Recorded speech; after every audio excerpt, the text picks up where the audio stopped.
how to add friends in FACEIT account. So to add friends on your FACEIT account, first we have to open up our account, and after opening the account, as you can see that you'll get this kind of interface.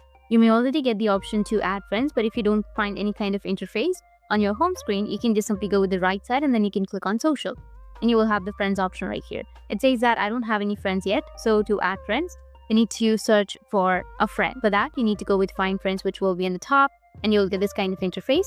Now you need to copy the link and then send this link to your friends and you'll be added. In this way, you'll be able to add friends on your FACEIT account, or you can also just simply go with your feed section, which will be in the left side. And from the feed, you need to go with any post that you're comfortable with. And from the post, you will have the option of comments. You need to go with comments and you will have all of the persons who have commented.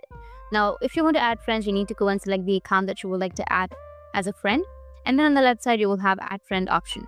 Go with add friend and the request has been sent. But make sure that both users must have at least one registered game in common in order to be a friend. That's it. And if you have any questions, feel free to comment below. Thanks for watching.